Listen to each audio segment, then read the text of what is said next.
السلام علیکم عاقل بھائی، ظفر بات کر رہا ہوں کراچی پاکستان سے۔ یہ بتائیے گا کہ اگر آپ نے وضو کیا ہوا ہو اور اس وضو کی حالت میں اگر آپ بلڈ ٹیسٹ دیتے ہیں مختلف کچھ ٹیسٹ کے لیے لیبارٹری میں جا کے، تو اس کے بعد کیا آپ کا وضو برقرار رہے گا یا نہیں؟ اور آپ کو کیا نماز پڑھنے کے لیے دوبارہ وضو کرنا پڑے گا ہمیں، یا وہی جو وضو کیا ہوا تھا بلڈ ٹیسٹ دینے سے پہلے وہی چلے گا، مطلب وضو برقرار رہے گا؟ اس کے بارے میں ذرا آگاہی دیجیے گا، بہت شکریہ۔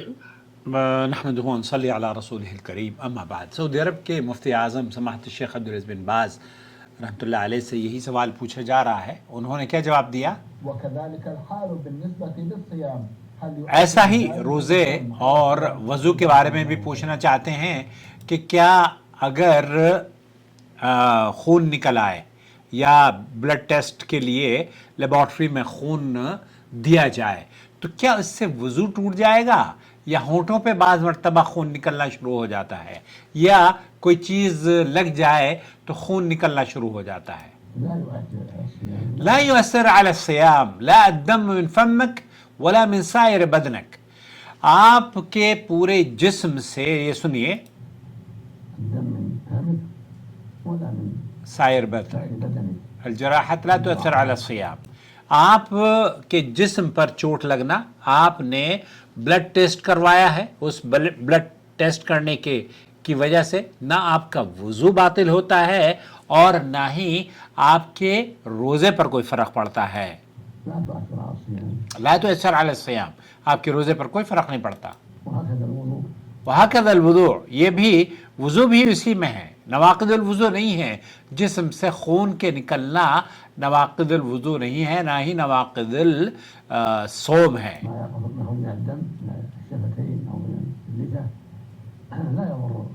لا يضر الوضوء صح، وضوء صحیح، اس میں یہ آپ کا روزہ بھی صحیح ہے، وضو بھی صحیح ہے۔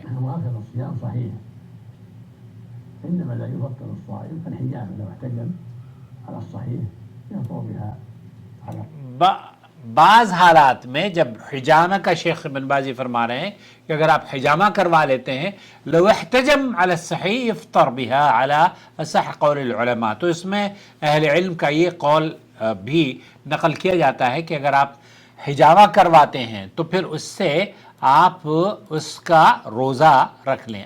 البتہ عام دوسرے جو خون کے بلڈ ٹیسٹ کروا رہے ہیں یا خون نکل جانا ہے تو اس سے وضو نہ روزہ ٹوٹتا نہیں ہے۔